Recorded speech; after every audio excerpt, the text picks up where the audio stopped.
whisper this whole episode. This is another Wild Wonder. We had these, was that last week or a couple weeks ago? Hold on, she's rebooting. Welcome back to I didn't know I could feel like that.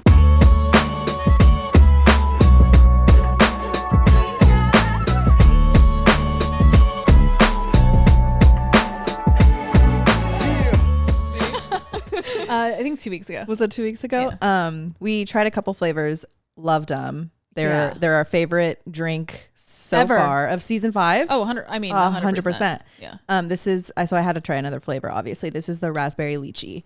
First sip on camera. Wild Wonder. Ooh. Good. Ooh. Let's see. God, it looks pretty in the glass with all that ice. That's good. The lychee. Oh my God, that's excellent. Oh, Damn, you guys.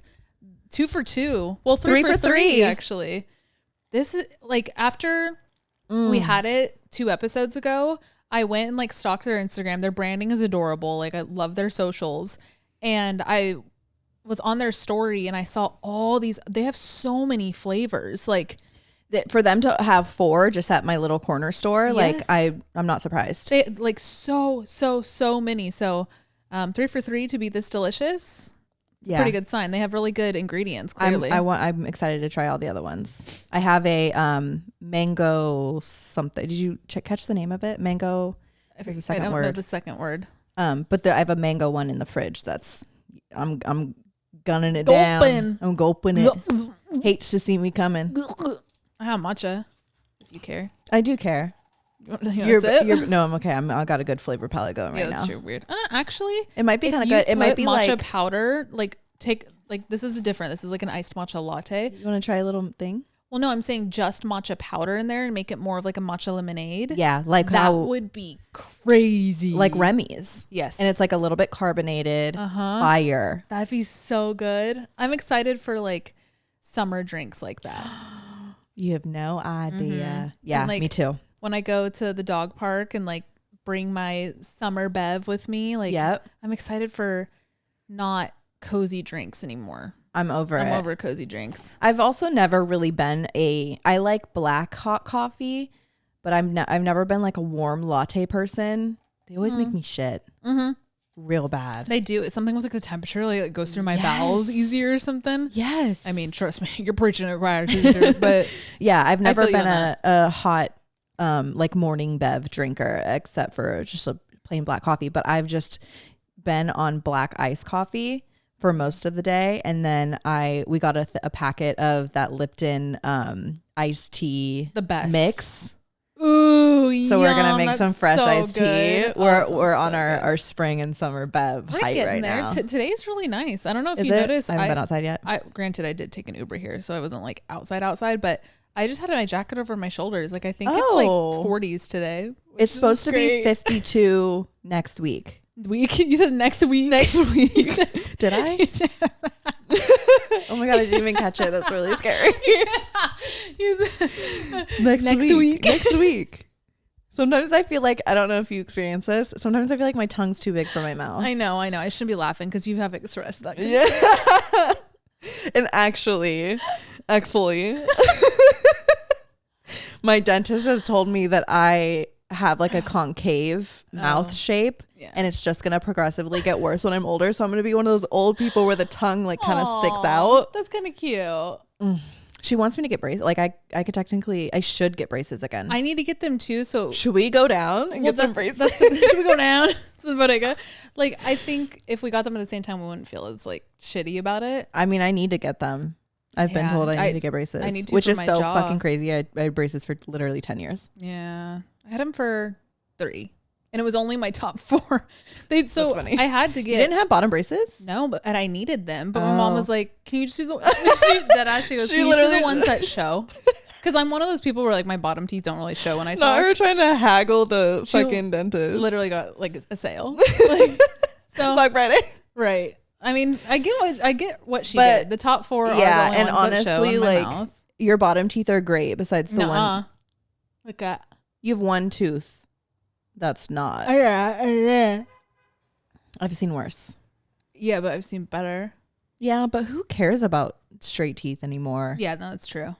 I like my teeth. Yeah. I like my top teeth a lot. I'm glad I got my veneers before veneers were like an aesthetic thing. Me too. Because mine were actually cosmetic, and he went in there and like he did all the, like, you know how your bicuspids are supposed to be a little shorter than your two front teeth, and like they're supposed to be in front. Like he did all of those meticulous little details to make sure they look natural. Yeah. But now, so you have to get veneers redone. Like they say every 10 years or so. So I'm past 10 years. Yeah. I'm at 12, I want to say. What happened? I know.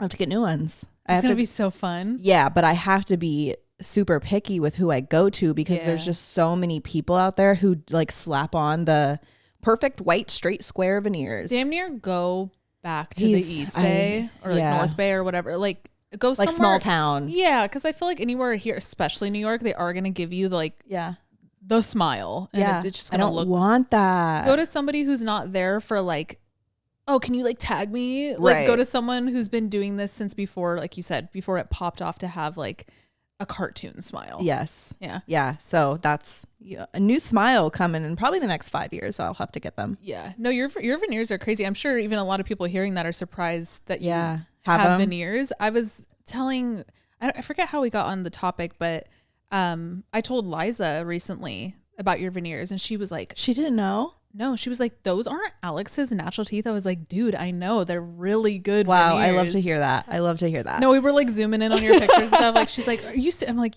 yeah. Like, I'm not, like, it's not a prank. Like, no. Weird prank. Imagine. Hey, guess what? Just kidding.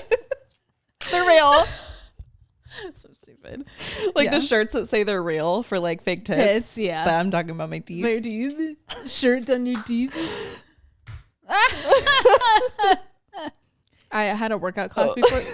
Yours more important because I'm ripping this out of my ass absolutely right now. Not.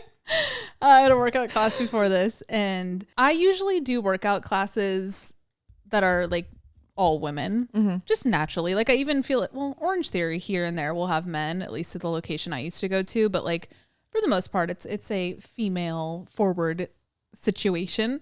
But today, these 3 guys came in. They didn't know each other though. And it was a kettlebell class. So you use like 1 kettlebell for the whole class. You can maybe do 2 if you want like lighter for your upper body or whatever. But they all grab the heaviest kettlebells. And like there's some like yoked fucking bitches in the class too that like honestly have stronger legs than these guys. But they're like, no, I need to grab the biggest ones because I'm the guy in the class. Right. So they grab all the biggest things. And we're doing those things where like you like press up, okay, like and you like flips over your wrist, then it comes back down. Yeah, it's like a power. I forget what she called it, but it's like use a lot of power from your legs to get it up. Okay, but and I'm sure this is like very anatomical, if you will, for men to not use their legs to lift things with their arms. They're very much like they have the muscles in my up arm, there. I will use my arm. Right. But that workout, like a lot of it is you use the power from your squat to like press and power up. Yeah. But they weren't doing that. And they were like all like like struggling. And all the women are there like fucking hitting it. Eating it like perfect. And the coach comes up and is like, she was like super sweet about it. She reminds me of Teen. Okay. Like so much. And she was like loud like that too. She took off her mic and she was just like raw dogging it with her voice because her voice is so loud. But she was like, try to power up with your legs, you guys. And this one guy's like, no, I got it. And she was like, okay, you're in a class. Right. And she just kind of like, she like looked at me through, it's an all mirror room. So we kind of caught eye contact in the mirror and she did the like, the girls get it when you kind of widen your eyes a little bit. Like this guy. fucker. So he goes again and he fucking flicked it out of his hand. And it didn't hit nobody. Like he was fine. Everybody's fine. But like it like very well could have. Oh yeah, that could have been very bad. Hurt somebody. But it was like, you did it dude, wrong. It's too heavy for you. She was like, how about if you level down, it'll be easier to activate your legs to like blah blah blah whatever. Right. And he was just like, no, I got it. Just like muscling through whatever. Was he so embarrassed after he dropped it? He kind of just like grabbed it and like went back into it. I think he was just like playing like nobody saw it or something. Right. And then, yeah, the other 2 guys, I think the other 2 guys actually knew each other. Same thing. Like she just kind of gave up, like trying to explain to all three of them that they needed to use their legs. So they were just like powering through with their arms, whatever. And then we went into some of these like burpees. And this class, it's just like an open space. And I mean, it doesn't take a rocket scientist to know windows. When you're in a big group setting and you all need to face the same direction, you need to stagger into windows. Yeah. So like, duh. They were literally like one right behind each other doing burpees. So like homeboy behind him, when they're both down in the burpees, like his feet were literally right above his head. Is that making sense? Have they never been to a class ever in their life? I don't know, but like they kept doing it, and then he kept scooting into my window, and he finally then he started getting like in front of me to where my head was at his feet, and he stood up, and I think he realized he was like gradually scooting to the left, and he apologized. Everything, he was kind, but what I'm getting to here is the etiquette of men in workout classes is so different than women. Yeah. Whereas the whole left side of the room was all women. We're all in our perfect windows. Mm-hmm. We're all being like very respectful, like. You have the weight that you need to have because that's what you need. That's what our bodies can take, and we're not gonna and like those men probably hurt they're probably all in pain. It's not an ego show. Exactly. Not usually not for women in classes. Right. Yeah. Wow. I know. It's like you're so It's so crazy when there's a clear representation of like how men act versus women in any scenario, but like you're like it's just so right in front of you. Yep. And if the coach was a man, they probably would have taken a little bit more of the like form correction, because we were doing single leg deadlifts, and same thing. A lot of people have a hard time with deadlift forms, and it's one of those things where if you don't do the form right, the workout is completely wrong, and you can actually hurt yourself. So she was doing the just the basic thing, like shoulders back, flat back, like hinge at the hips, and even that they were like literally just like bending over, like as if you were picking up a shopping bag. God, and she was just like, slow down. All right. Why are you here? Right. Why do you want someone to lead your workout if you're not going to listen? That's what I'm saying. Because workout classes aren't for everybody. Right. And valid. The thing is, there's a gym 10 feet away. Yeah. Really nice gym for free. Like, or, you pay for the amenity fees, but you get what I'm trying to say.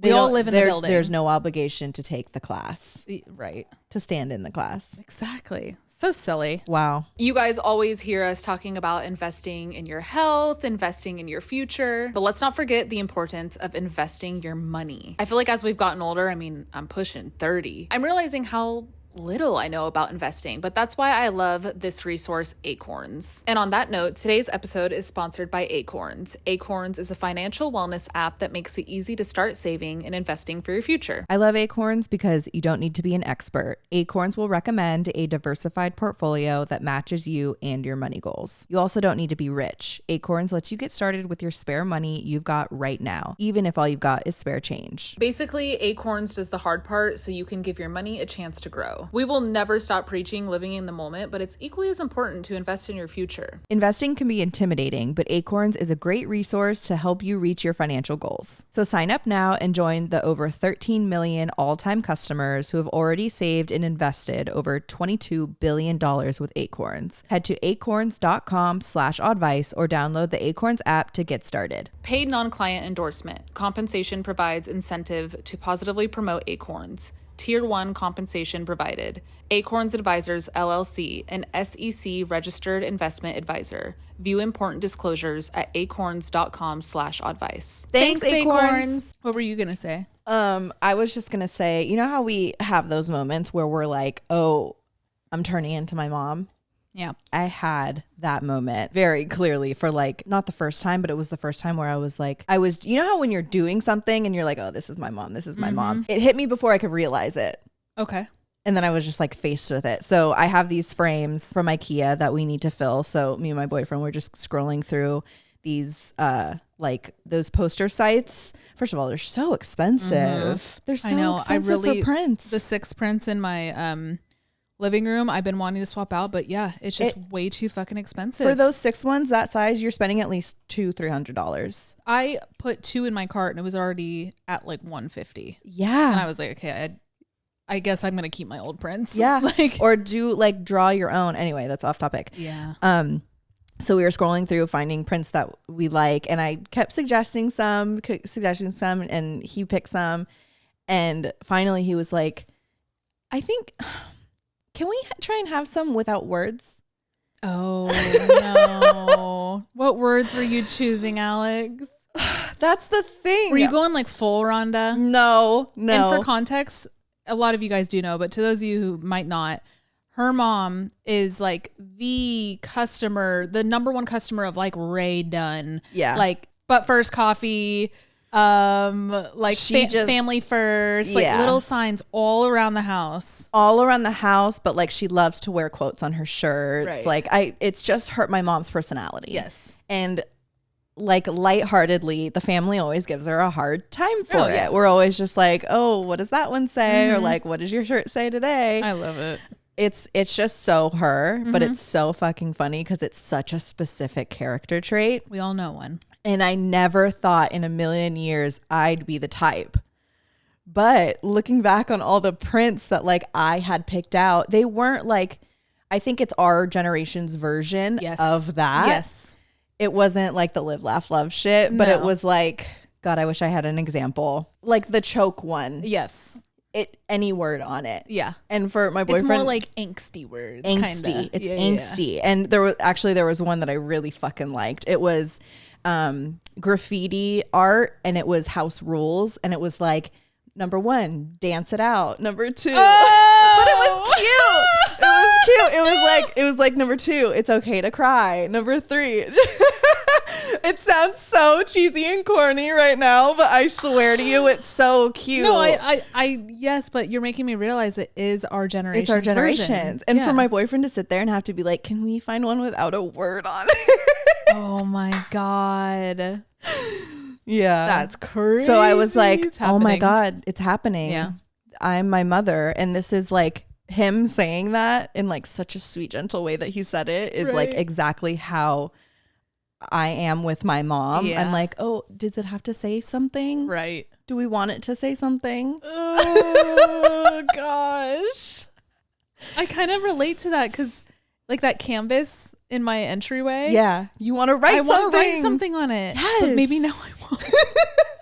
Maybe I'll keep it blank. It actually does look really good blank. It's cute blank. But like, the natural instinct to like want to put a word on something. Because we just want to express how we feel. Yes, like I understand Rhonda more than ever. Yes. And that's what my mom always says. She's like, I like for my shirts they just like express my vibe. She always says they express my mood. They express my vibe. And they do. It. And like, that's all we want. I think I really, really get it now. I want to find the house rules one. And read them because it's so cute. No, I'm sure it's fucking adorable, but like, yeah, I get it. Like having too many is a little too much. Yeah, everywhere.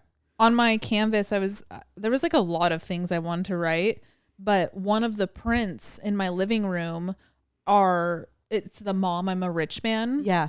And that is one of my favorite quotes. Love like it. I will die on that hill. Right. That is like I feel it, I live it. And it's like someone like Cher said that. Like it's like a real quote. Not as justifying.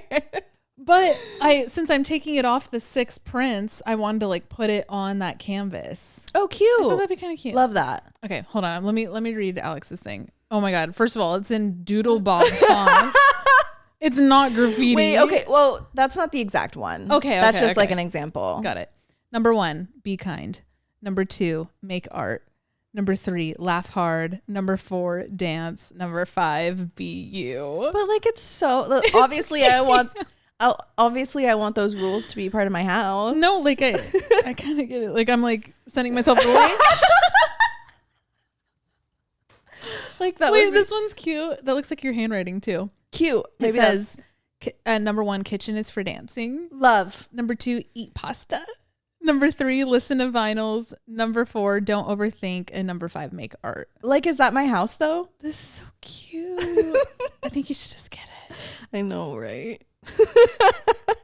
I kind of like it. Yeah. So I'm trying to, it's taking a lot for me to, these are actually not. Really cute. I feel like I'm like defying my natural instinct by not getting a quote. Right. Well, just get one. You're filling multiple frames. Like, I think he just means he doesn't want all of them to be to words. I understand. Meet in the middle.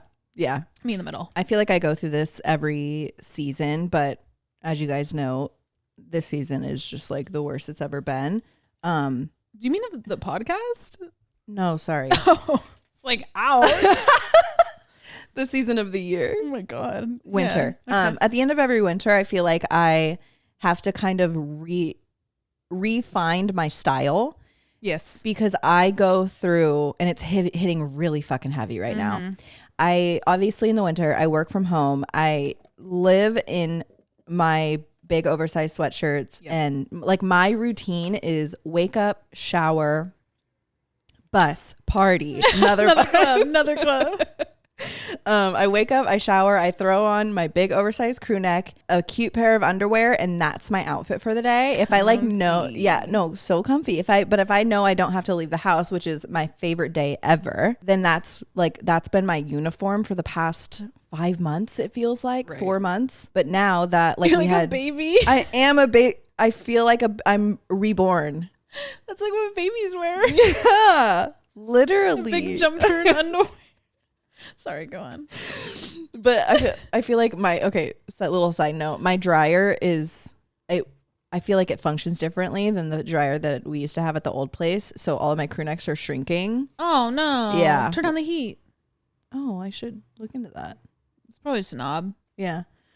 Well, so they're all shrinking, but now I have like small crew necks and I wear my thong underwear. So I walk around with my butt out all day. That's just like a baby. Yeah, so I'm a big baby. But anyway, waddling through the house, and Literally. you hold your water bottle like your bottle. I do. And you bring your blankie around. Yes, quite literally.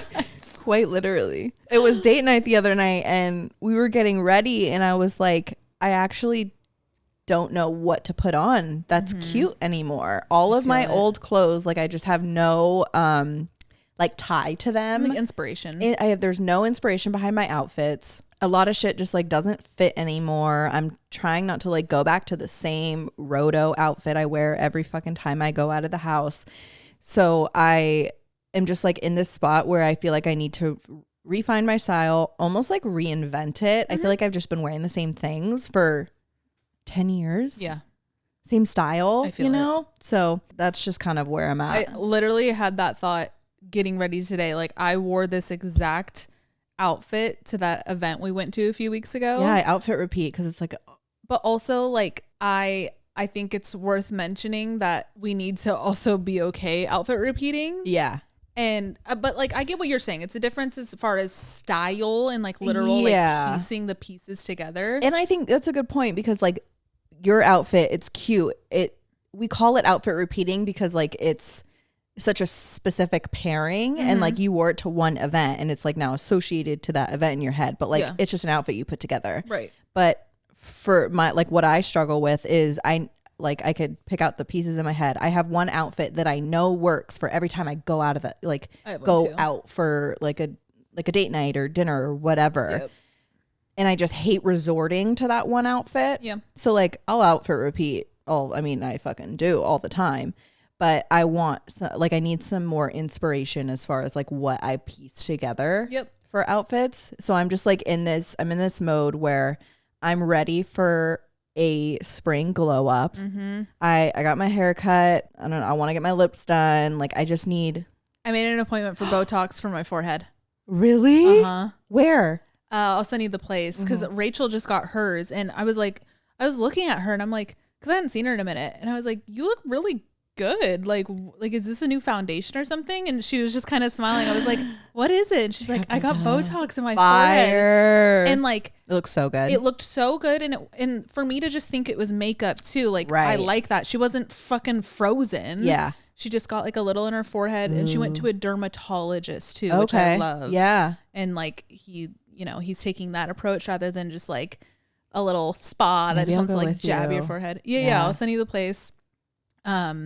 We'll see. I'm going to her exact guy.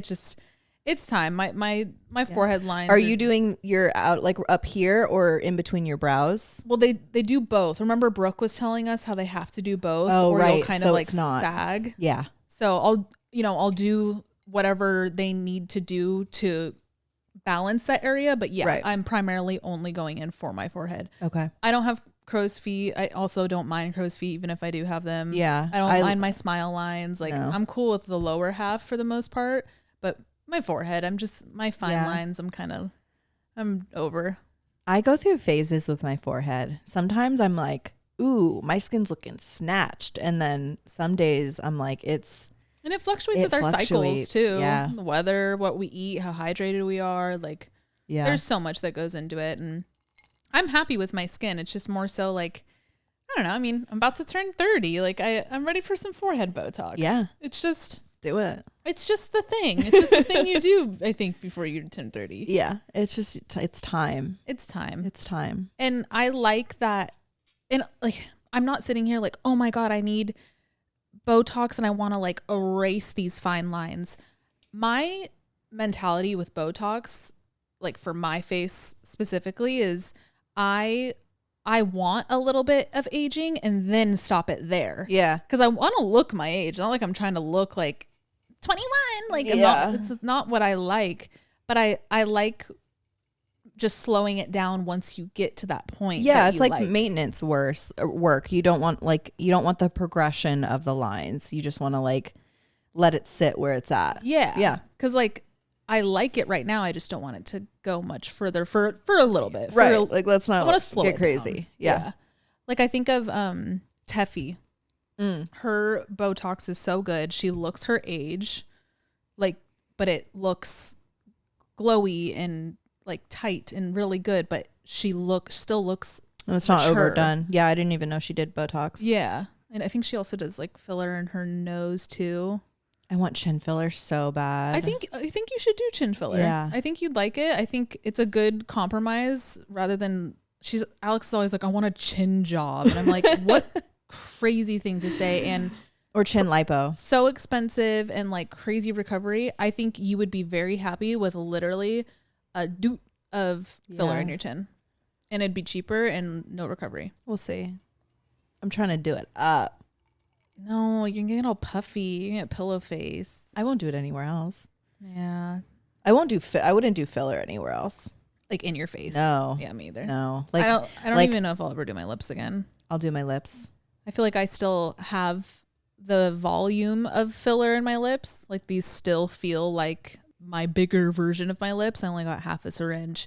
But like even the lip flip, like that barely fucking lasted. No, I'll never do a lip flip I don't know again. if I'll do that again. I feel like we got it before Hawaii, and I feel like we came home from Hawaii and it was literally gone. Yeah, the lip flip did nothing for it. 2 days tops. Yes, like day of. Yeah, and it feels like because literally. it's all tight and new, but then after that, I'm like, oh, yeah, no, that didn't hit. But I always like with my fresh lips, and I will never do more than half a syringe at a time. Yeah, especially just for like the size of your mouth too. It's such a perfect thing for you. Your lips still look like we obviously see our faces every day, but like your lips still look filled. Well, when my face is still, but my compared to when I smile, when I pull back my mouth, that's when now I'm like, it's like fake smile, like that. It pulls up. Yeah. So you want a lip flip it then? Isn't that what helps it? The lip flip will keep it down, but the filler keeps it full. Right. So it's just like more to cover the gums. Yeah. Yeah. The lip flip didn't really even change my gummy smile, but I think I need something a little stronger. You know, like I would need the what's the one where they like reconstruct your lip line? Yeah. There's this one TikToker. She does like Amazon hauls. I forget her name. Fuck. I love her. She's so cute. It's like a gummy smile injections. I don't remember where they put it. I want to say they put it right below like your nose cartilage. Oh. It's like something there, but then it does this to a lot of people where it makes like it flat. That's crazy. Whereas like my smile's such like a W or an M or what is it? An M? Like like an M smile. Yeah. But I don't know. I'm fine with my gums. I'm over trying to fucking change It's just I don't even see you as like a gummy girl. Oh, I think it's just because you know me. You're just in my comment section. I don't. I'm a gummy girl. I don't see it. And my sister's a gummy girl. My mom's a gummy girl. I come from a line of like my ancestors are gummy girls. I just like I don't see it when I'm like cracking up and shit. I don't think, oh my God, she has a huge smile. Do I have a small smile? I don't know. It's just, but you're right. Like I've watched you for the past 20 years. Well, that's crazy. You don't look like that when you smile. Calling all cat owners, a couple things. So, she was diagnosed. Vixen was was having trouble using the bathroom. She like wouldn't potty, and she was going back and potty. She was going back and forth to her litter box, and she was kind of like hanging out in there, and she would do like small little, she would like piddles, little piddles, and then leave and then hop right back in. So I took her to the vet, and they tested her, and she has, let me get the name for you. She's diagnosed with multiple personality disorder. Oh, imagine. No, I'm sorry, I don't want to laugh about that, but it was for a kitty. It was a funny joke. Come on. She was is diagnosed the right words. She's likely to have feline lower urinary tract disease, which is often caused by stress and dehydration. I got her a cat like little water fountain thing, and she drinks consistently throughout the day. She eats wet food morning and night, and I even like put more water in that. She does have dry food out that she just like grazes on throughout the day, but for the most part, her diet is wet, and she like, I literally watch her drink water all day. Mm-hmm. I think she's just like hypersensitive to being stressed out. So if you guys have any tips on how to like have a stress-free environment, like I don't know what, I mean, know what else you could do. Exactly. We're not like running around, like nothing changes. I'm here all day with her. Yeah. The temperature in here is normal. Like the only thing that I can think of is we are taking her off kitten food. So she's now eating adult food, and we like weaned her off that. I read a couple articles about this and how cats can often be stressed out. And see if it resolved after she gets used to that new food. Yeah. So I think so she had a flare up a couple days ago, like earlier this week. And it was when we started to get her off of the kitten food. And we recently changed her litter, which I think I talked to you guys about, or maybe that was on the Zoom call. But so we're still like slowly trying to like get her off of these things. But I think that's stressing her out too. Yeah. So I don't know. Any tips on how to have a stress-free environment? And I think having Link here was also stressful for her. Yeah. I looked back at the dates, and the first time she had it lined up perfectly when she met Link, and then the second time she had it was when Link was here. Was visiting. Yeah. So I don't know. I just think she's sensitive to changes.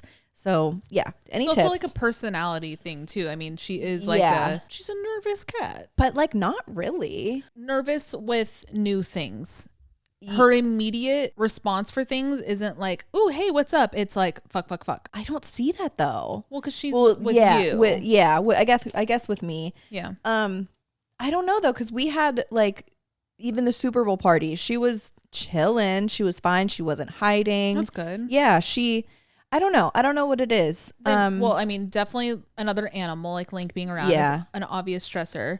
But you don't need to worry about that. Well, I think once you fully transition into this new food and this new litter, if it is still happening after that, then we revisit this question. Right. Like but what else is changing? I kind of think it's obvious what's stressing her out. Yeah. It just makes me sad. Good answer though. Yeah. It is shitty. I just don't want her to like. I know. I get it. And then I talk to her and I'm like, do we stress you out? Like, what's up? I know.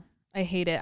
I trust me. I look at Link all the time. Any animal I've ever had, I'm just like, is there anything I could do? Like I get a pet psychic.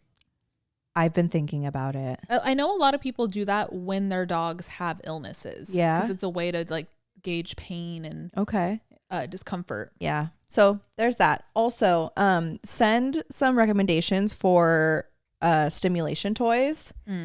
Just because I can tell she's bored when I'm like locked in at work, and it's probably fucking with her that I'm here and like just sitting here, right? Because she'll come up to me and she'll literally boot me with her forehead, or like she'll rub against your leg. She paws me when I'm like actually typing, and I could tell she wants playtime, and like I try to give that to her as much as possible, but obviously like you know, work. I gotta work. Right. Someone's got to make money around here.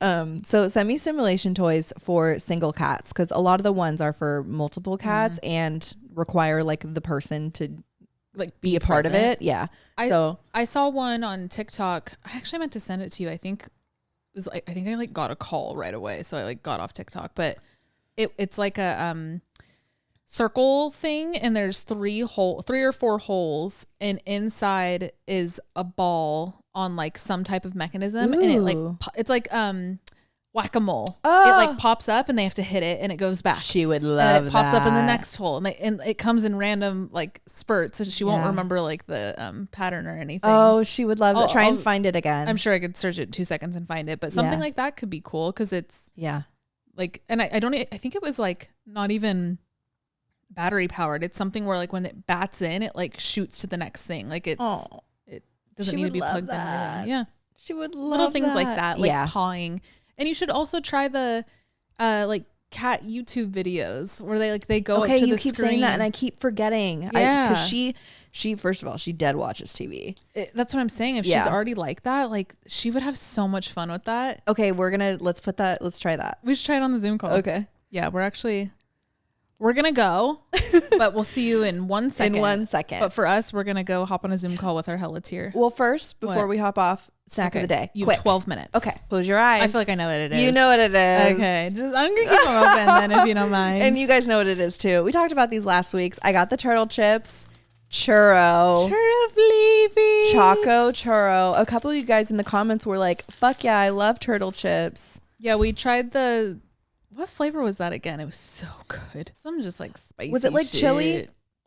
Sweet chili or something? I don't know. I don't remember. It but they was also have delicious. when I went and got these, they have truffle. Oh, God damn it! I know. So those are next. But yeah, a lot of the comments were saying that churro is the best.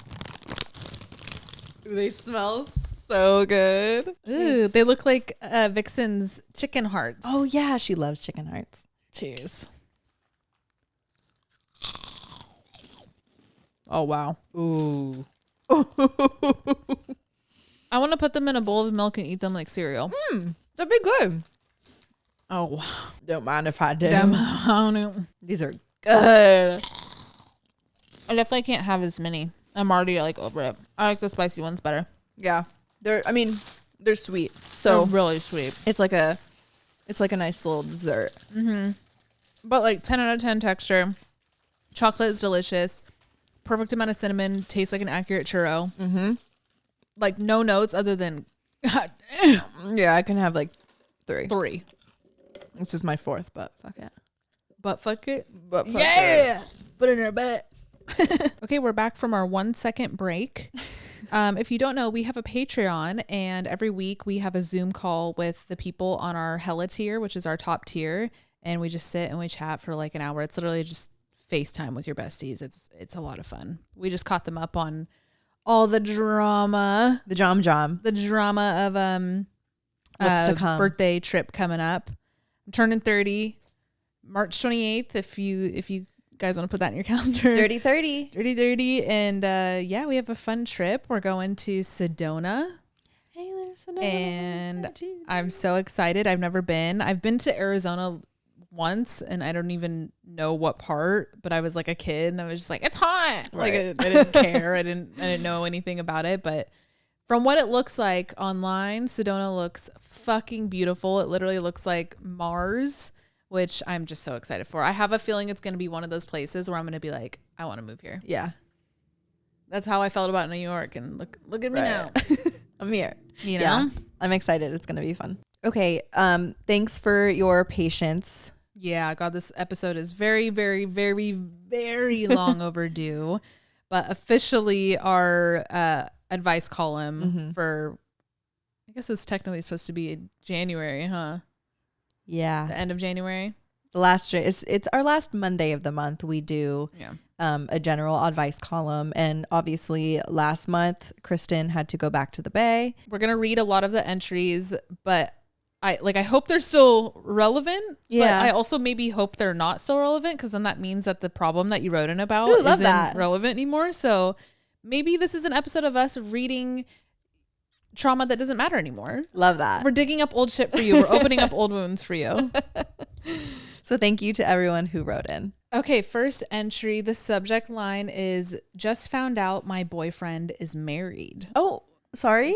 This can't be good.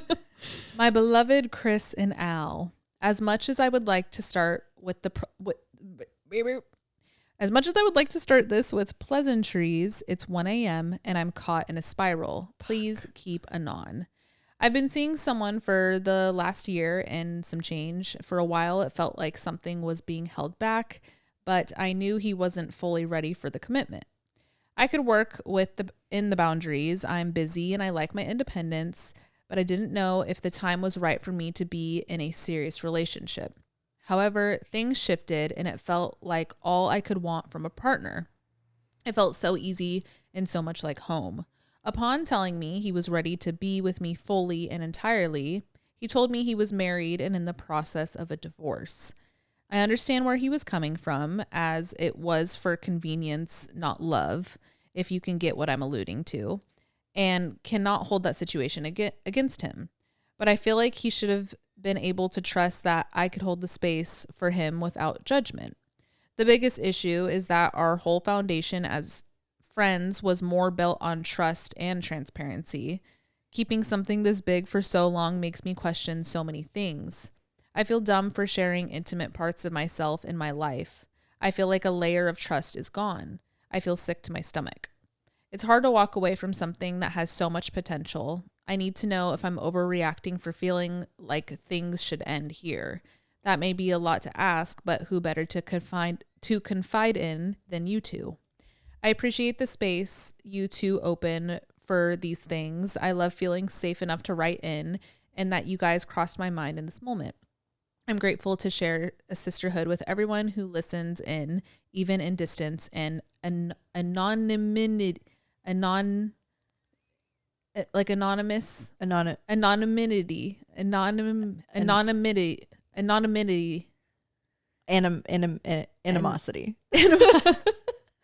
You guys know what I'm trying to say.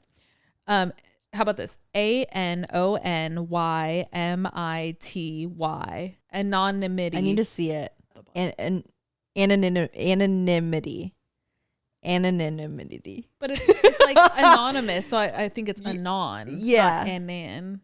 Right? Like anonymous. I guess people say that. Yeah. Whatever.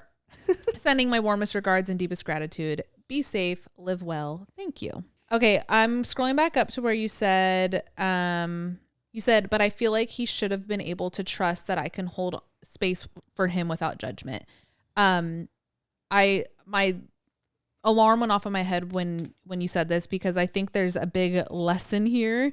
That being, it just goes to show like we all work different and people operate through their own projections, and in your head, you're like, what the hell? Like, why couldn't you just be like honest and shit, blah, blah, blah. But like, that is like the telltale of humanity, where like when people have insecurities, they're not going to live authentically, and if they're not secure or whatever the insecurity may be, if that isn't fulfilled within themselves, they're not going to be able to be fully vulnerable with the people around them, because they're not even honest enough with themselves. And that's not a jab. We all do it. We all have parts of our personalities like that, where like you kind of shy away from maybe letting it all out there for everybody in your life, even the closest ones. So I say that too, so maybe you don't take it personal. It's not that like you did something wrong, or you weren't supportive enough of a person, or you were too judgy so he didn't feel safe. Like it does. There's only so much we can do as counterparts, both in friendships and relationships, to create like a safe environment for vulnerability, but it takes two to tango. You can be as loving and as accepting as humanly possible, but if the other person isn't comfortable enough in their own to express it, the environment doesn't really matter. Yeah, I think this is just one of those situations where, like, in the most gentle way possible, this just isn't about you. Right. And it was on him to let you know what he was going through and the reality of his situation, but it very clearly seems that he just wasn't ready to do that. Yep. I don't think you asked if you were overreacting or like being dramatic. I forget how you worded it, but I don't think you are. If you have a gut feeling that it needs to end, then it needs to end. There's no reason to like convince yourself or like force anything just because it was good, but you also need to like remember on that same note, it was only good because you thought it was a certain way. And like the reality behind the situation was different. So I think if you have the gut feeling that it shouldn't continue, then it just shouldn't continue. Yep. Okay, here is the next entry. It is called, Am I Mean? Hi, been really struggling with friendships. I'm 23, a female, and I've always had a hard time with female friendships, and I'm starting to think I'm the problem, but I don't know how to change it. I had great girlfriends in high school, but college just made those relationships hard to keep since I live so far away. I am still friends with a lot of my high school girlfriends, but not very close. In college, I was in a sorority and still have friends from that, but at the end of college, still felt pretty lonely in friendships. Like I'm never the first option, and I'm definitely not anyone's best friend. Now my current, quote, friend group has stopped inviting me to things. I blamed myself at first and assumed I was just being distant since life was busy, so I reached out to try to start conversations, and none of them responded in the group chat. I hate that. One of the girls is my roommate, and we at least speak, but no longer have conversations unless we need to talk about the living situation. Today, I called my mom to get some help, and instead of supporting me like she usually has done in the past, she told me that it's definitely my fault because I'm mean. I know I'm a very straightforward / blunt person, which can come off as rude or mean, but reflecting back on all the last times I hung out with my friends before being disinvited, I truly can't think of anything I said. I actually got them all gifts and hosted a cookie night last time I saw them, so I'm really confused. I'm so lost and feel like I have no support because all my friends and now my own mom have turned on me. Please give me friendship advice as well as advice with my mom. Thank you for always being some girls I can lean on. It's really frustrating that you can't like pinpoint something that happened. Big blow up. Yeah, a big blow up or anything, but I think this definitely warrants you asking. Yeah. Especially if your mom, we'll get to that in a little bit, but like the relationship that you have with your mom, I think it can go like both ways. If it really is a you problem and she's being straightforward and honest about it, sure, like delivery could be handled differently, but I think it also is a mother's place to tell their kid hey, you're just being a bitch right now. Yeah. Like maybe it's you that's pushing people away. Yeah. But as far as your friend group, I definitely think you should, especially with it, like start with your roommate. You guys live together. There's a clear change in communication. If you guys are only talking about like house things, maybe just like pull up one day and just ask, hey, like I've noticed the shift between not only like you and the house, but obviously like the rest of the friend group. Did I say something? Did I do something? And like lay it out all on the table. Even let them know, like, I know I could be blunt sometimes. I know I could be straightforward. Let them know that you are willing to be called out so that you know what the issue is. And it sounds like, I mean, you have self-awareness. It sounds like you at least want to know what happened, or you're willing to potentially like resolve the issues. So it's not like you're sitting here like, yeah, I'm blunt, fuck them. Fuck you guys if you can't handle it, blah, blah, blah. Right. Like, yeah, you have a good heart. Yeah. So I would just open the conversation. I hate that we're reading some of these so far gone, but I hope that something's kind of shifted in the house, because that's also like a shitty place to live in. Yeah, God. Yeah, ask. Yeah, ask and try and not get defensive when they do start giving reasons, if they start giving reasons, because again, we know no details, and we definitely don't even know their perspective, so it's hard to like give an accurate read on the situation. But generally speaking, like if you did do something, anybody on the other side of that is just going to want accountability. So I think Alex's point of at least coming at like, hey, I know I can be blunt sometimes, like did something happen, like pure curiosity rather than like what, did I piss you guys off? Like, right. you know, there's a difference in delivery there. And I think really focusing on like true, like your verbiage and your, just your intention of just like truly wanting to make amends rather than, confront, you know. I feel like confrontation is hard for a lot of people, but like, yeah, just kind of open the conversation more so. And, try not to be defensive. Yeah. That's a good point. They're probably already like, oh, like, I don't know the writer's name, but like, they're like, oh God, Alex doesn't even know what the fuck she did. Like classic Alex. Wow. Right. And it's like, yeah, I don't know what I did. Can you please help me understand what I did? Yeah. Does that make sense? I don't know. Maybe kind of approaching it that way could be good. Okay. Next entry. When is cheating? So much guilty feelings. Hi girlies, English is not my first language, so please be patient with me. Actually, it's Dutch, and when Alex says Oma about her grandma, it tickles something in my little brain. Oh, I love that. Okay, shall we? I'm married to my amazing husband for 6 years now. Our marriage is good, and it's an ideal relationship for me. I just want to say that everyone deserves this. Oh, sweet. My problem. In my job, we have to deal with a lot of interns all the time. I have detachment issues, so usually I don't get too involved. Except the time that a male intern, let's call him Joey, because he acts like a Joey, really made an effort to talk to me and to be close to me. We developed a colleague-based friendship until Joey started to wink at me and became flirty. Classic Joey. I can give you a lot of examples, but I think that when you're a girl, your intuition just tells you. That's very true. True. I kept being friendly, but he made me blush a few times. And he knew that I thought he was handsome. Believe me, he is handsome. He started flirting with me since. I had some hot dreams about Joey and felt really guilty afterwards, waking up to my sleeping husband with his innocent face and stinky morning breath. On Joey's last day at work, I called in sick because of my inability to say goodbye. Whoa. I thought about him a few times since, and the guilt went down. I was relieved and happy. My job was a normal place again. But then my boss told me that Joey will be back at my workplace to finish his education. In my country, the last year you can choose where you want to do your internship, and if you do well, it usually becomes your job afterward. Oh no, he will be back. Since my boss mentioned Joey, I'm panicking. He'll be back for a whole year and he'll be flirting. I just know it. How do I navigate this? How do you girls handle this guilt? Because I know him flirting with me is wrong, but it feels right in a wrong way. P.S. The intern is not much younger than me, maybe 3 years.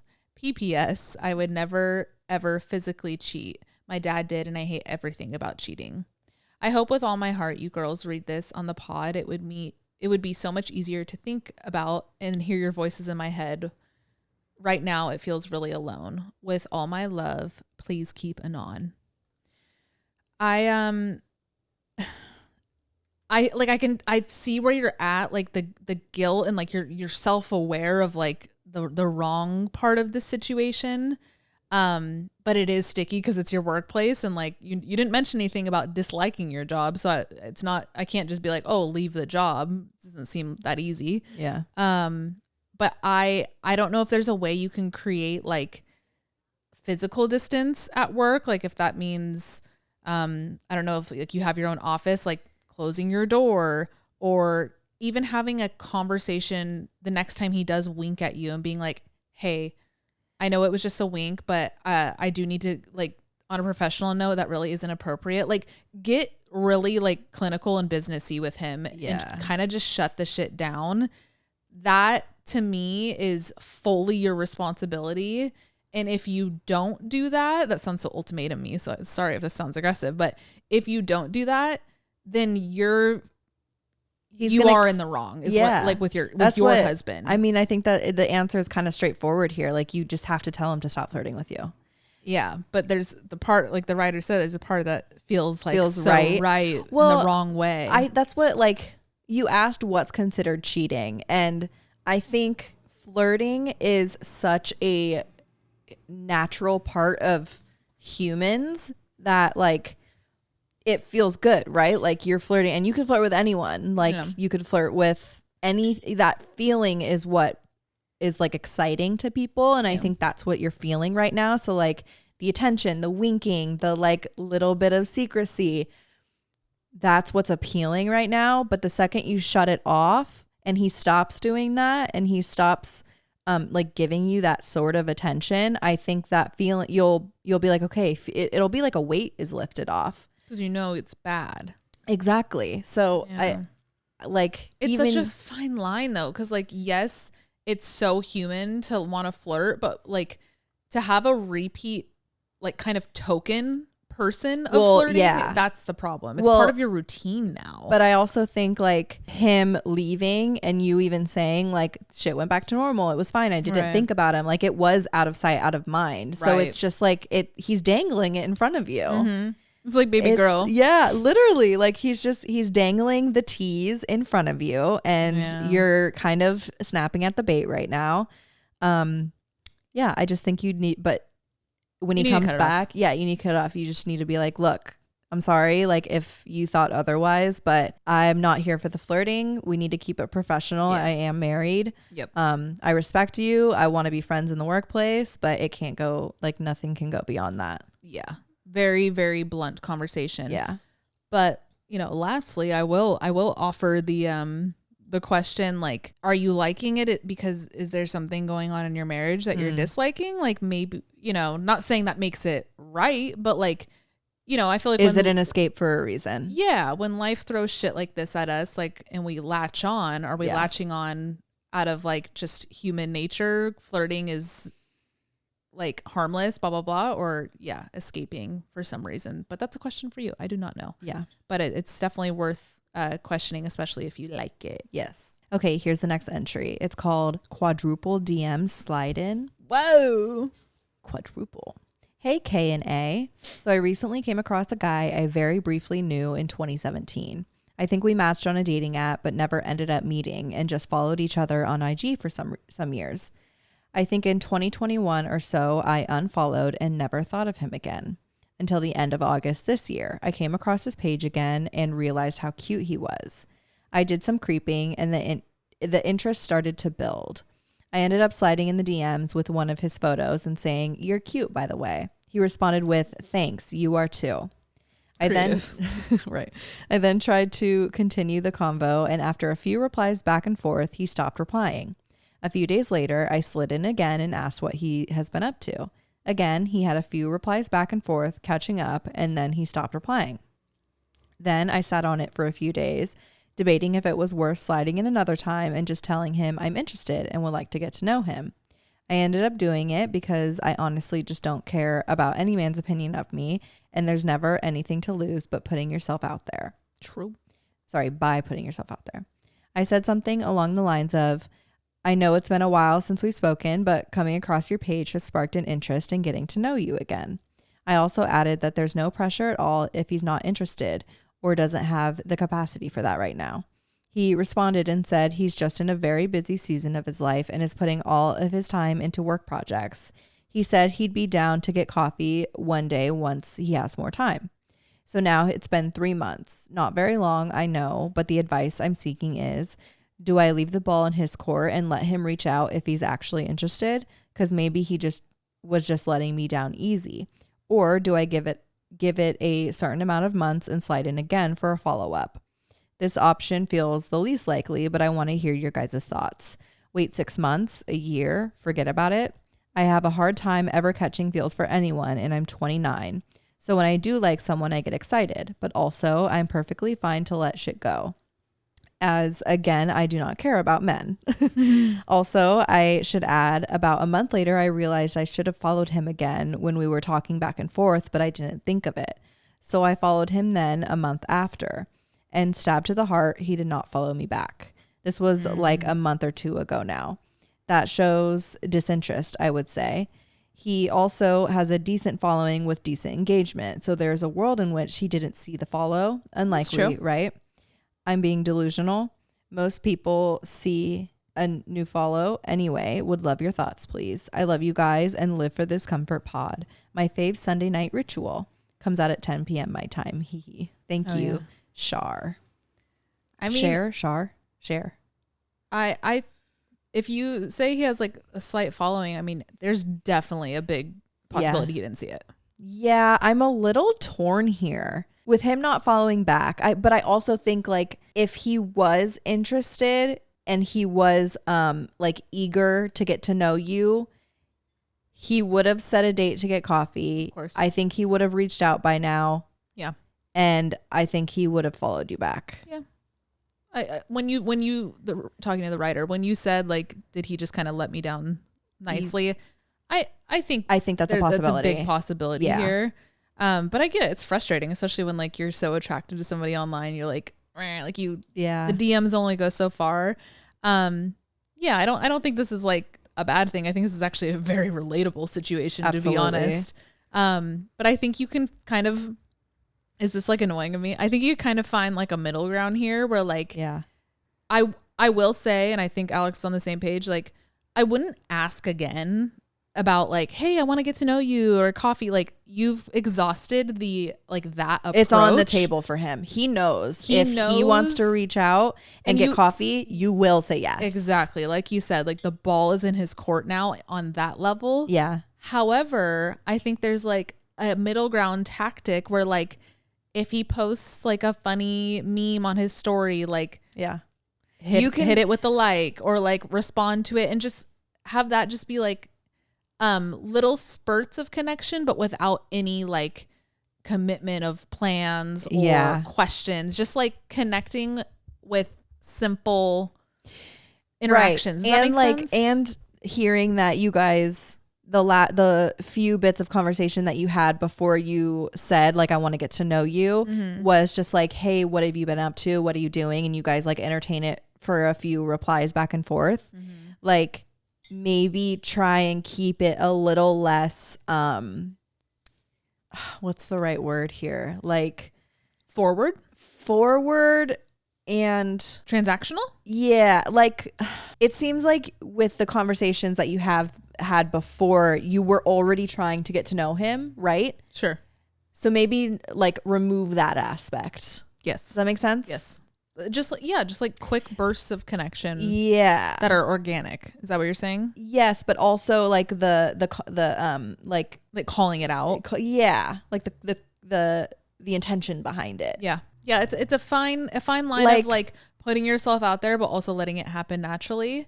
And I think you've exhausted the approach of putting yourself out there. So now just like I feel like I need an example. Like if he posted like a story with the song or something, and you wanted to respond and say like, oh my God, I forgot about this song. I fucking love this song.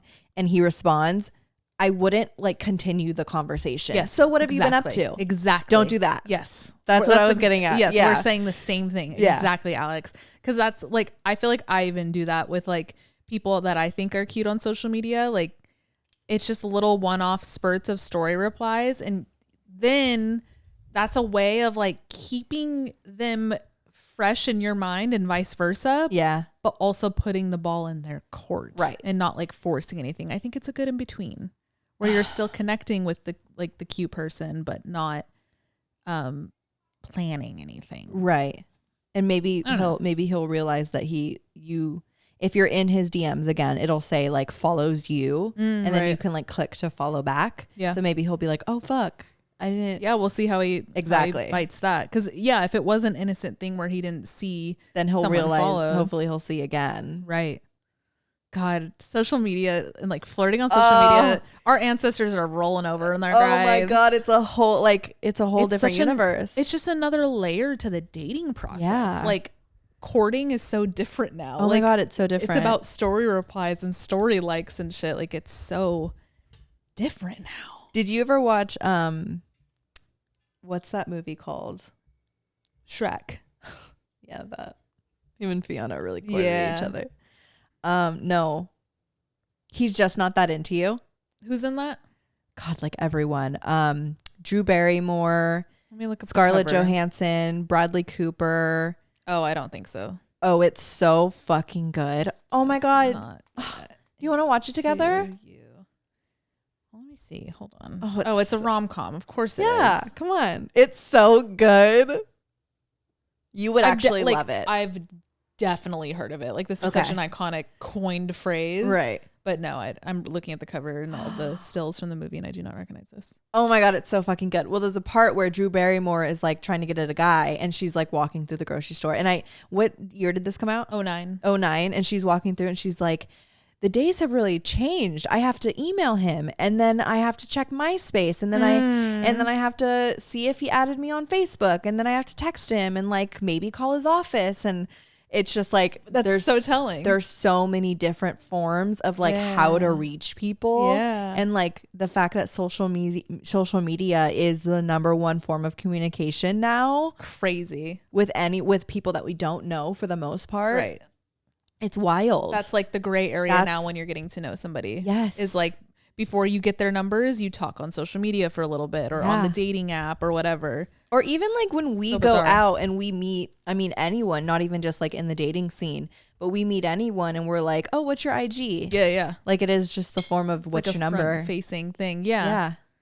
It's so interesting. It's essentially your business card. Yes. What's your IG? Okay, word. And then when they are in the Uber home, they can see a snapshot of like your vibe. Yeah. Beyond what they met that night or whatever. Yeah, it's interesting. Wild. I miss as if I was there. Well, maybe I was in another lifetime, but dance cards that girls would have, like stamp. And you stamp like, can I have one of your dances? Like can Bridgerton. I have this dance? Like that to them, like that was the equivalent of like a middle ground of like not writing you. Yep. Not, going to your house, but like it's a way, it's just like a flirting tactic. Yeah. Yeah. I guess what I'm trying to say. Or like how our parents would give their house phone number out and they would be on the phone, all night with their crush from high school, but it's your home phone line. Oh, that's so cool. I want a home phone. We've talked about getting a house phone. It'd be really cool. We should get a house phone. And just like, but like, that's the thing. If we have these, like, I won't use the house phone. Like this is yeah. I would have to create a whole new habit to not like call you on here. Right. And just call you and like, what's that for? Who am I giving my house phone number to?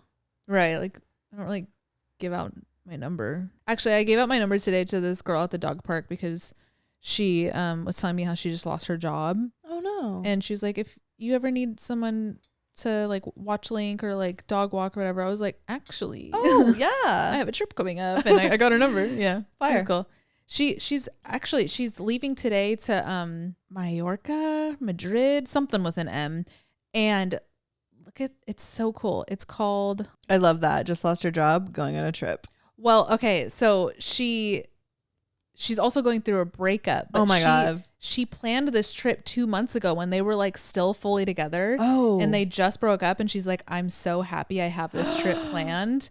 But then she got laid off last week, like right before this trip. This girl's going through it. I know. She was like, luckily that like everything was already paid for. So it's not like one of those things where she can even get her money back. Like she's like, I booked it when I had the money for it. So now it's, she's going to do it. But this is going to be like the trip of a lifetime for her. I literally held her hand when I was leaving. I was like, soak it up. Have fun. You're going to get re-inspired. When you get home, the perfect job is going to be waiting for you. Oh my God, I love that. She like started tearing up. I was like, have fun. Oh, she needed that. She was really sweet.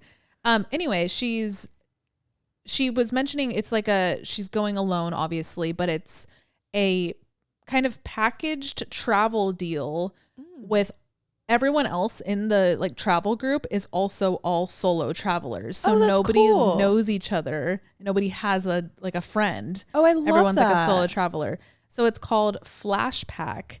And they have so many different trips like Albania, Italy, Belize, Guatemala, Peru. Just it's a whole ass list, and it's everything is taken care of for you. Oh, and all you pay is like the lump sum of everything. But they get your flight. They have a driver waiting for you. All your hotel stays, all your excursions. Like it's all just my God, which I guess is essentially what travel agencies have been doing since the beginning of time. But it's just kind of like it's very like modern, just a modern take on it. And I like the idea that it's mostly solo travelers. It's only solo. And you go with them. Like it's like a pack thing? Yeah, but you can like break away. Like you're not like... It's not like a cruise. No.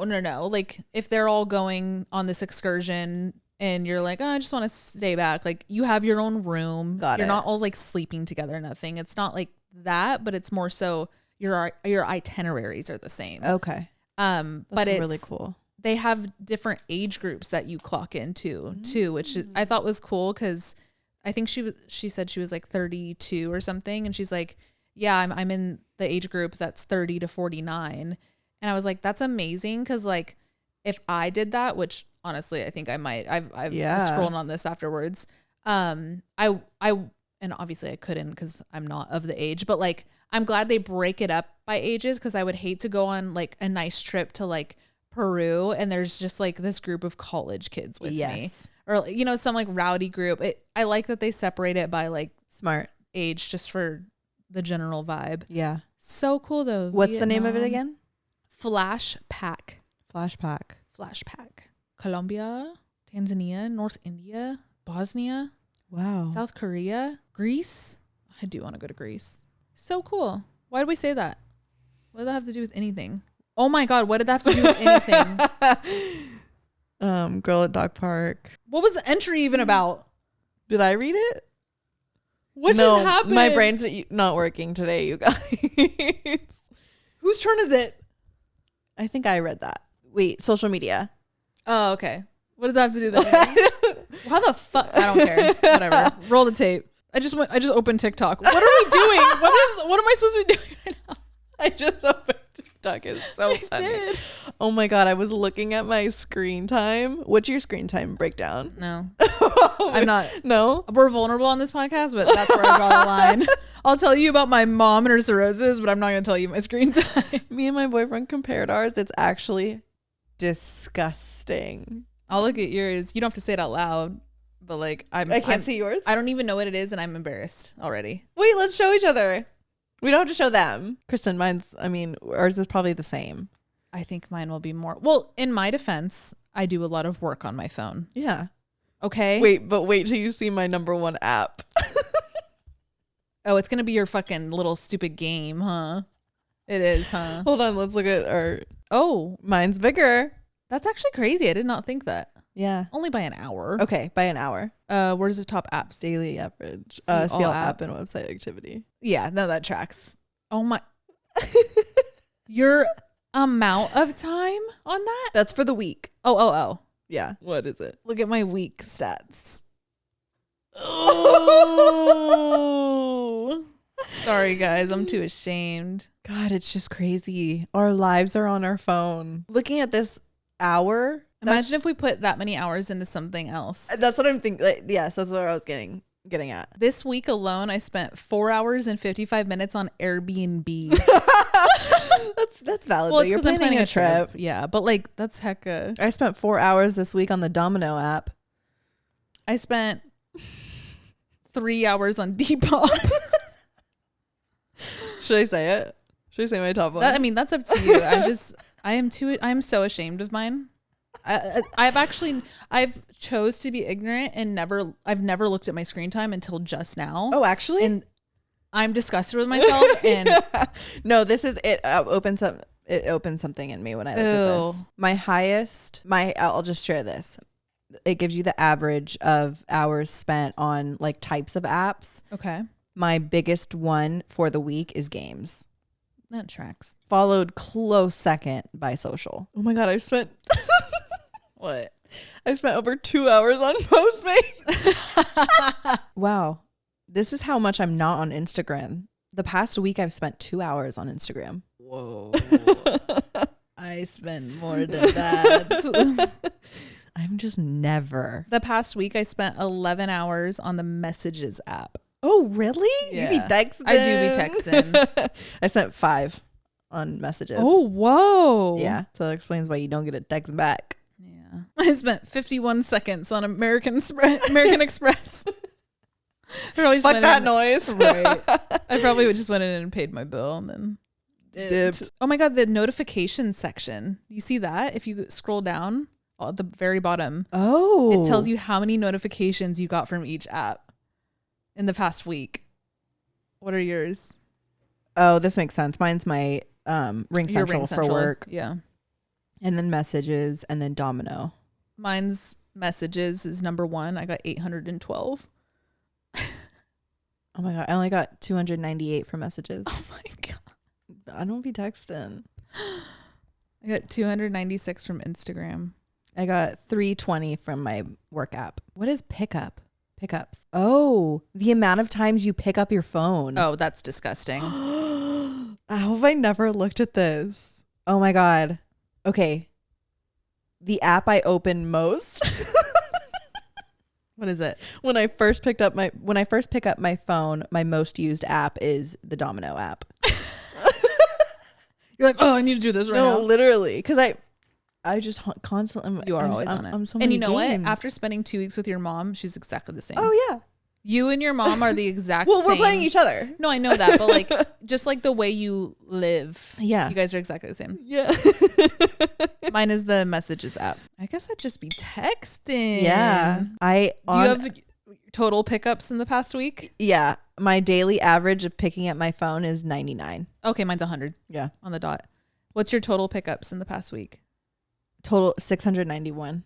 700 flat for me. Wow. Okay. We're pretty on par. Yeah. Okay, I'm going to read the next entry now. Okay, yeah.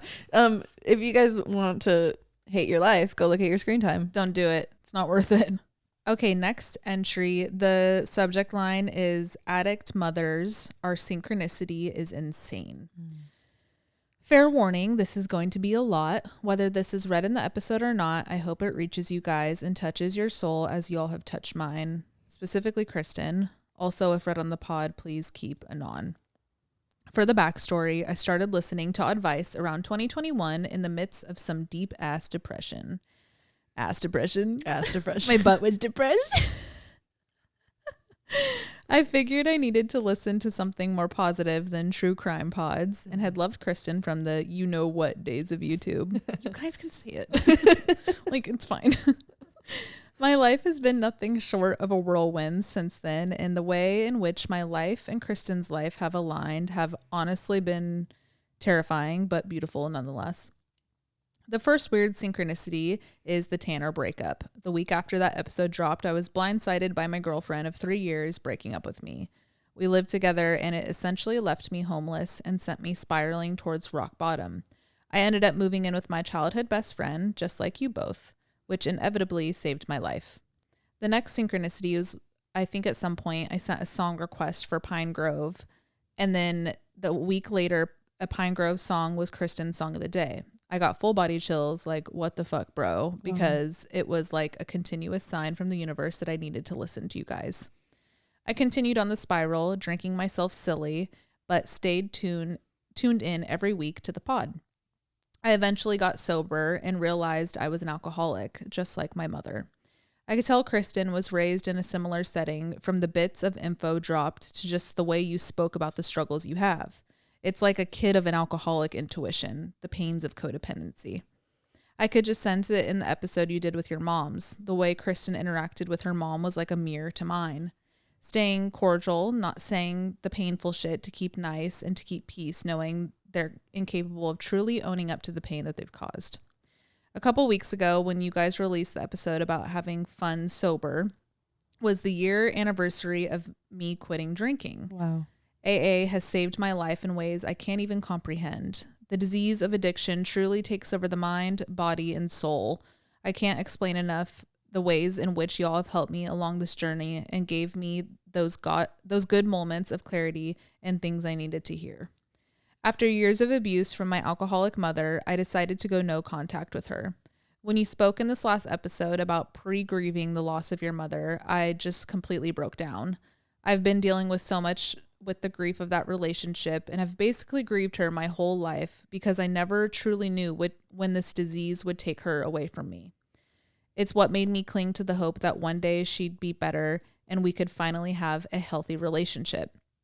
Coming to accept that is probably never going to happen and that she's sick beyond help, the unfortunates, we like to say in AA, is what led me to let that relationship go so that I can stay sane and sober myself.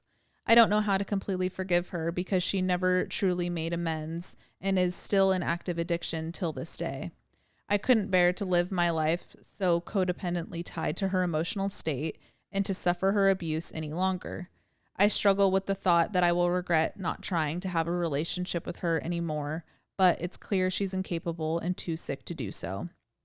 Also, I got dumped again by a newer girlfriend because I was grieving this loss so hard that she couldn't deal with it. LOL anyway. I don't know if there's any advice to give here since situations could be different and shit. And shit. So I just threw that in and shit. But maybe you could share how you grew to forgive her and heal from the pains of growing up with a parent who struggles with addiction. I don't blame you if you don't want to speak on it, period.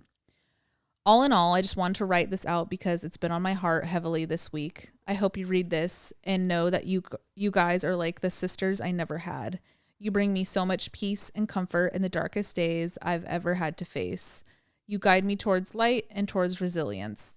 And I just genuinely want you guys to know that what you do is so important and give space for all the girlies out there.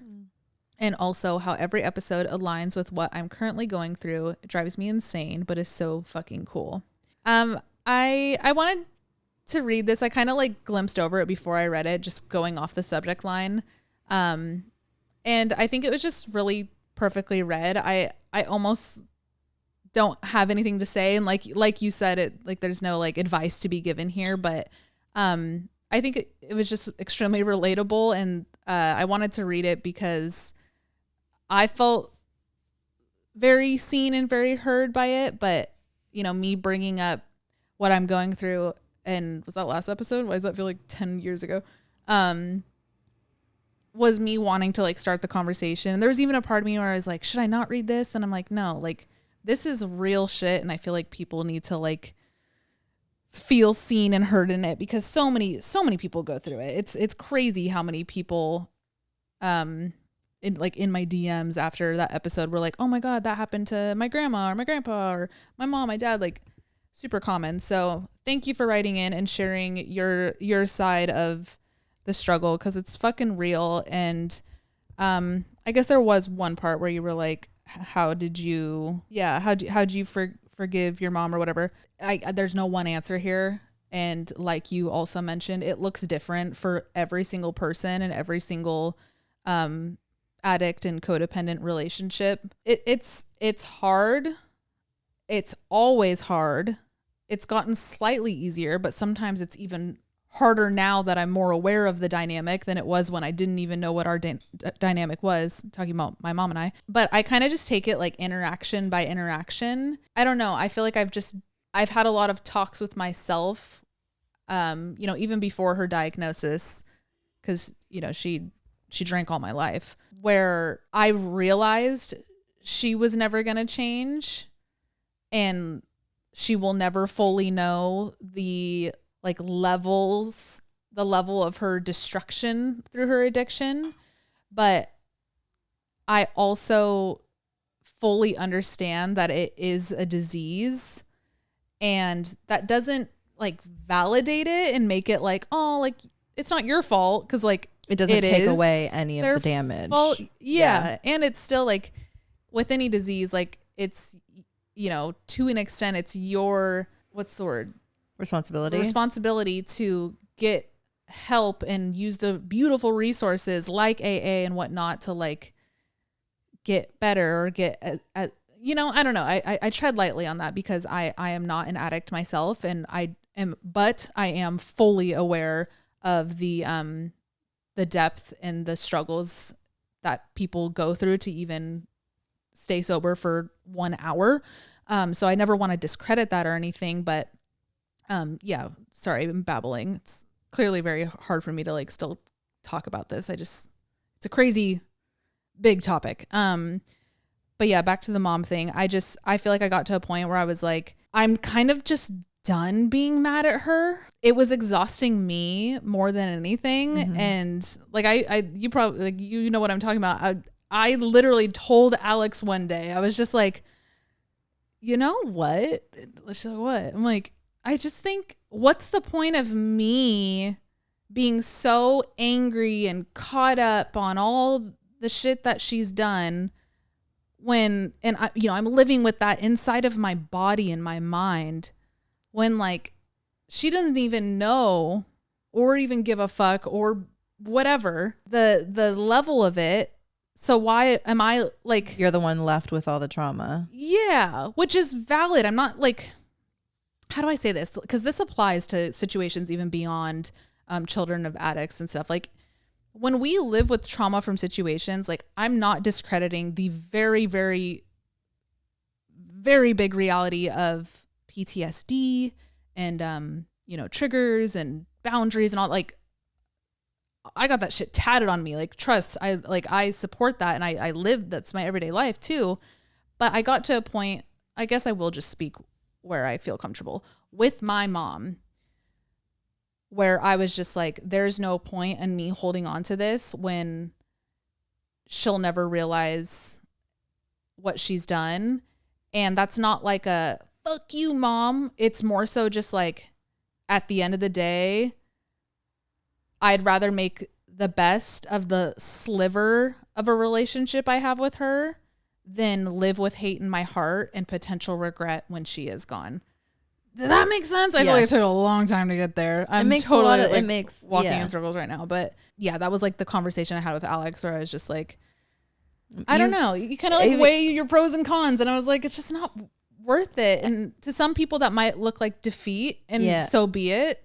But I was defeated by the pain it was putting in my body and my mind every day. Watching you and how it manifested in like physical pain in your body and coming out, and for you to be able to like pinpoint, oh, maybe it's all of this hatred that I have. And for you to like then, as an outsider, I've been able to like watch the amount of grace that you have learned and like have given yourself and your mom and the relationship and everything else in between. Watching that and like seeing how, oh, it's given you a sense of relief. Yes. That you didn't really like think was there. I feel like there's a part of you when you have that anger inside of you where you're hung up on like them getting it and like them giving you an apology and like understanding, like of course that's all you want from that person. When you do like have that grace and accept and move on is even like a tough way to put it, but like what you've been saying, like release all that, control over the situation. It is a sense of relief. And I feel like with you, like, and as an outsider, I've seen it. Like I've watched you have that physical release with all of this, and like you've seen it from the beginning. Yes, and even like how you talk about your relationship with your mom now versus 3 years ago is so different. Yeah. So I think speaking to the writer, if that's what you're seeking is that sense of relief, then maybe just practicing that, everything that Kristen just talked about, that maybe that's your answer.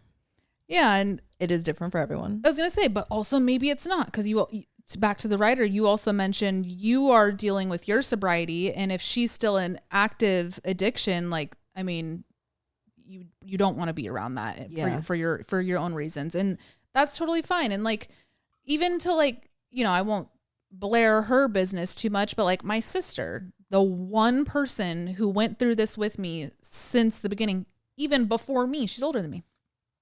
She handles her relationship with my mom completely different than I do. I won't go into details, but even that, I will never dox her for it, because I'm like, that's all she knows.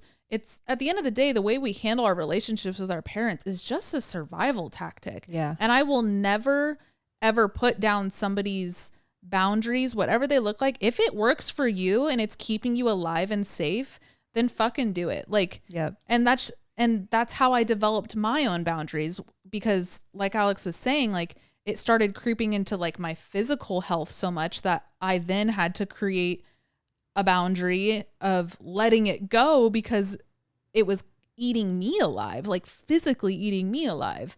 So yeah, I mean, I can only share my experience, and maybe even people beyond the writer might relate to, like, I mean, you guys know us pretty well, like the way, if you relate to the way I move, then maybe that will work for you. But it won't work for everybody, and that's okay too. And it took a lot of trial and error. Like there was a big period, I would say in like my mid-20s, a big period of my life where I would constantly try to like explain things to her. And even that I exhausted, because I was like, you know, I mean, it's the old tale of people only understand you to the level that they understand themselves. And I'm out here trying to explain like something like generational trauma to my mom. And she's like, oh, okay. And I don't mean to put her down, because in her defense, like that generation doesn't talk about fucking anything. So none of them know anything about the psyche. Yeah. For their own reasons, for generational trauma reasons. Right. But you can't, yeah. I just got to a point where I was like, I'm weighing the pros and cons of how much I'm exhausting myself trying to knock some sense in her head where I can just not. And, you know, my mom and I don't live in like delusion. Like, it's not like I'm out here like, love you, mommy. Like, you know, it's all out on the table now. Like my mom, at least I'm pretty sure. If there's much more, I honestly don't want to know. But my mom, I will say, and I know you're listening, Mom, like she has, over these past few years, like since she's gotten sober, she has really told us the ugly parts of like the family dynamic and whatnot. And I appreciated the honesty. So now that everything's kind of out there, I'm just like, there's no shame in it either. Yeah. Like, and like, what are we going to do now? We're going to change it. Like, right. I don't know. I could kind of speak about this forever and just go in circles, but it just wasn't worth holding on to anymore. And we're all going to die. So like, just like vibe while you're here. No, I think that's where when Kristen brought this up to me at first, we like obviously talked about this in length, and I think that's where the conversation ended up. We were like, we just need to chill the fuck out. No, I actually didn't tell you this, Alex. One of the days I was in the Bay, it was like one of the first days my mom got home from the hospital, and you know, there was still a lot of tension. Everybody, like Phil, my stepdad, was still really on edge and like worried about her, like rightfully so. I was too. And you know, they started arguing as they do. Mm-hmm. And I had a whole, like, I won't get into that because that's their business, but I actually, like, they were sitting on their bed and I was standing with like my arms crossed at the foot of their bed. Like, I could already picture it. Yes. We had like a 2-hour conversation of me trying to like explain the dynamic, but like, again, that generation, it's like, they don't care. They don't care. And they truly don't understand. Yeah. And I stopped and I said to myself, like, you are explaining a different language to somebody who doesn't understand your language. Stop exhausting yourself. Yeah. I literally had to tell myself, like, you're going to wear yourself out. Stop. And I stopped and I looked at them and I said, honestly, you guys, and I like, it wasn't even me being funny. I was like, we're all going to die. And everybody just needs to chill and love each other. Yeah. And like, they kind of looked at me funny and like cracked a smile. And I'm like, no, but seriously, like I always have those moments where I zoom out on anything in life. Like, what are we doing this for? Like, we're all just little monkey minds letting time pass before we die. Drop the shit. Enjoy it while it's here. Yep. It doesn't fucking matter. Nothing, literally nothing. Nothing matters in the best way possible. Yes. It doesn't matter. It doesn't matter. And that's how I like view my shit with my mom now. Like, I'm like, yeah, like you done goofed in so many ways and you really hurt me. And like, I'm rebuilding a lot of and reparenting majority of my fucking life. My life. Yeah. But also, like, what are we going to do about it now? You can't. What's the point of being hung up on it? That's the, like, when people ask, like, what do you, like, what's your main goal in life? Or like, what do you want out of life? And people say happiness. Like, it's that level of bliss and carefree happiness where you could have the worst fucking childhood trauma, the worst past, have gone through so much shit, but like, it's that goal. It's that, like, I just, like, just chill the fuck out. Yeah. Yes. I don't know how else to describe it. No, it's because it's a feeling. It is. It isn't just like an affirmation. No. Like it really is a feeling that it's a practice. You get. It's a practice. And I do want to pause on that and say, like, I already know there's ears listening to this right now that are like thinking we're belittling level of people's traumas. And that's kind of what I was saying earlier. Like, it's honest. It is just about finding what works for you, and the way another person handles their trauma does not negate or put down the way you handle yours. And I think a lot of people, this hot take, go for it. Misery loves company. Yeah. So when miserable people see other people who have also gone through misery rise above, and I'm taking ego out of this. I don't mean rise above in like a you're under them type of way. No. I hate putting even the word above is too directional, right? Yeah. When you, I don't even want to say move on because that's directional. That's why I hated saying move on. When you release. When you release that. When misery sees people release, they take it personally because it's a jab at because they can't. Their lack of like, well, they can, but they think they can't. Right. That. Yeah. And I hope that resonates with people out here. And I know that is kind of a hot take because I've been there. Well, and I don't mean that in a patronizing way either, but like there was a big period of time in my life, and I'll even still sometimes slip into that ideology of like, oh my God, I'll never be more than my trauma. Like I get that. I know how you feel, but that's why I'm saying like you can get past it. Well, and there's that chunk of, time or part of the healing process where you're very aware of your traumas and you're like, I want to be out of this so fucking bad. And I want that level of happiness. I want that level of bliss or that fuck it mentality or the release. But there's something, you can't pinpoint what will get you out of it, but like you want it so bad. There's, I mean, back to the misery loves company. Like, I think there's just a lot of people who don't want to be miserable and they want to get out of it. Been there. But that's the part where it's like, but I don't like, I want to live the happy life. Yeah. We see you. We do. Yeah. Cause I relate to that big time. I think that was perfectly said. Yes. It's just, I don't want those people to slip because it does feel like a limbo. It is. You're like, well, I don't identify with the miserable people fully, but I also don't fully identify with the happy people. Well, that's because happiness is relative, and it's relative. Everything is a spectrum, and it's a practice. Yeah. Like you have to, like, happiness doesn't just come to you. You have to practice happiness. Yep. I think this would be a really good episode to talk about. Well, good thing we're talking about it on an episode. Right.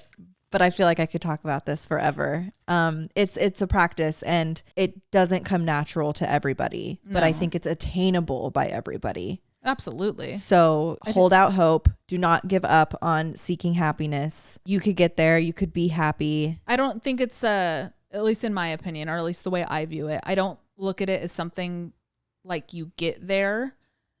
I think for me, I've had to really kind of like retrain the verbiage because then it feels like an end goal. And until I'm, quote, there, I feel behind.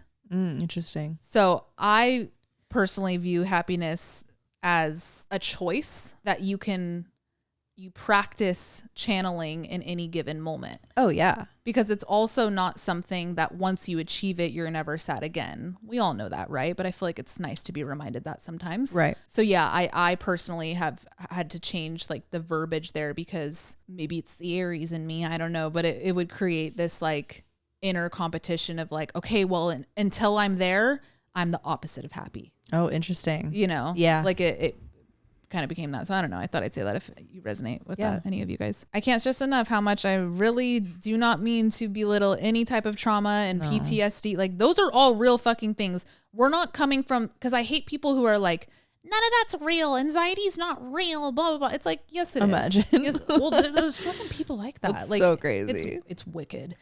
And that's not the approach we're taking. Like, it's just, there's an infinite amount of scenarios and ways to handle things. And we can only offer our 2 perspectives. This is what has worked for us so far. And fuck, that can even change a year from now. Like, it's about finding what works for you right now and being open to change. And I think for that one, I'm kind of speaking to like people who feel miserable. Like, you don't always have to be just, and I'm kind of speaking to myself here. Like, there was a period of time for me where I was like, am I just the friend that has gone through hard shit? And you kind of like label yourself as like, you put yourself in a box of like typecasting yourself. And I'm like, no, like that's a part of my timeline. Yeah. Sure. The same as it's a part of a lot of people's timelines, but like, you don't have to identify with your trauma. It's just something that happened to you, but it's not you. And you have the power to like write your own narrative too. I saw this interview, of Keke Palmer on, I think she was on the Seth Meyers show. I think it's Seth Meyers. Is that right? They're all the same. Yeah. They're literally all the same people, but they changed the mask. I swear. Terrifying. It's the same robot. Yeah, she was in an interview and she was talking about how she's been journaling since she was, I want to say 12 years old. I was going to say 2. Oh, imagine. No, she's been journaling since she was 12. That's and cool. She is like able to look back on all of her bits of life and to like see it from her perspective and in her narrative. And she basically just said, like, I wrote my own life. Like, everything that I've gone through is from my own perspective. So like, right. you can make, and this is, this gets into like manifesting and all that, but like, right. You can make your life yours. You have that power. You have that power to be happy. Exactly. That's exactly where my head was at when, and I say that like it was one moment, but time and time again, where my head goes when I want to release the ickiness of my relationship with my mom is like, well, I got to deal with it. Yeah. So I'm going to choose to deal with it in this way. Yeah.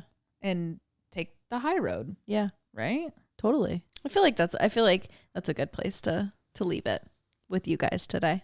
Yeah, I can go on and on. What were we even talking about? How do we get there? The entry. Yeah. The entry. Okay. God, I don't remember anything. You want to talk childhood drama? My memory is shot. Yeah, I don't remember anything. Ugh. For Patreon, let's just keep the conversation going. What's your childhood trauma?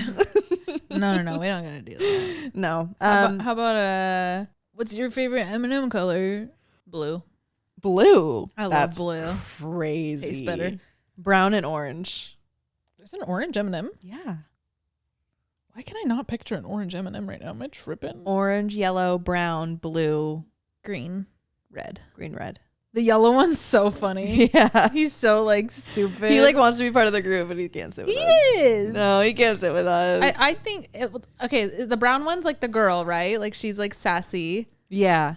The red one's like he's the boss. Wasn't there this whole thing where they had to like desexualize the M&Ms, so they took the heels off or something? Oh, what? Yeah. I think I could totally be making that up. But like, good point. If you made that up, like you have a stance. Oh yeah, she did have heels. Oh well, she has them now. I don't know. I could have made that up. I thought, but like that's a good point, kind of. Oh, green's also a girl. Oh, she used to wear boots and now she wears sneakers. So green and brown are girls. Orange is weird. I love orange. He's so funny. He's so scared. He's so scared. Look at him here. Guys, look up the M&M colors and look at orange. He looks super scared. Oh, he's just nervous. I know. Wait, did you finish Love Island All-Stars? Yes. I'm happy with the winner. Me too. Yeah, I like them. I knew they were gonna win. They were. I feel like it is kind of a formula at this point. You kind of know who wins early on because it's whoever just like doesn't have problems just chilling. But I really like them. I hope they work. Yeah, I do too. I don't know. I think he could sway. The context of what people were saying he's like, how he is in like real life and like out. I think he might be just a fuckboy. Yeah, I hope not. I really like her. Me too, and I hope she like stands her ground with him. Yeah. Doesn't let him fuck about. Yeah. Whatever. I don't know why the orange M&M made me think of that. I guess it kind of looked like him. kind of looks like, what's his name? Casey. I do like him. Me too. He's funny. He's funny and he's cute. Did you watch the Unseen Bits? No. Any of them? I didn't watch any of the full episodes, but I saw a couple clips on TikTok, and he is just like a prankster. Oh, he just he'll fuck with people. I love that. He's funny. I love that energy. All right. Bye. Okay, guys. Patreon. We already told you, and we'll talk to you on Friday. If you don't know, we have Patreon. It's patreon.com/Oddvice Podcasts, and go check it out and stuff. You get a extra episode every week. So if you want more of this ass, you know where to find it. This depressed ass. What? Depressed ass. Oh, I heard depressed ass. I thought it was German. I was like, what's that mean, Alex? Word of the day. We should start coming with word of the day in another language. Okay. No, we have snack of the day. That's enough. We have so many of the days. Anyway, if you're on Spotify or Apple Podcasts, you know, anywhere that Tidal. You can, what's that? Tidal? Is it German? Is that your word? It's a music streaming platform. I actually don't know if they have podcasts, so never mind. Tidal. I've never heard You've of that. heard of it. No, I haven't. I feel like Lee always talks about Tidal. It's the number. It's who you make the most on. Lee half the time. You know the Yeah, I know, I get it. Rate us 5 stars Please. and review us. We could really use it right now. I'm going through a lot. And then if you're on YouTube, make sure you are subscribed and turn on your notifications and thumbs up this video. Actually do it though. You know, I feel like we say it all the time. We You guys say it a don't lot, do but it. nothing's really happening here. So we'd really appreciate it. We're trying to get to 10 million by March. Tuesday. By Tuesday. Wait, no, but we're actually almost to 30K. Yeah, we are. I really thought we would grow more by now. We're kind of not really growing on YouTube. Can you guys please subscribe? And if you're on audio, like even though you like audio, because I know we have audio exclusive people that like, just like listen in their cars and shit. Can Just you just put like it on YouTube and like let it play, so you can still listen. right. You know, I also just want to like. It'd be cool to grow some subscribers. I don't know. I think we've grown 100 in the past like 6 months. We're really out here just talking to nobody. No, that's not true. I know. Actually, that TikTok you sent me, was cool. Tell me perspective. Yeah, we have 29.7K. Yeah, it would be cool to get to 10 mil by Tuesday. 30K. 30 mil. I love 30 mil. Uh-oh. We gotta go. We gotta go, guys. Our battery light just died. Love you. Love you. And we'll talk to you later. Bye.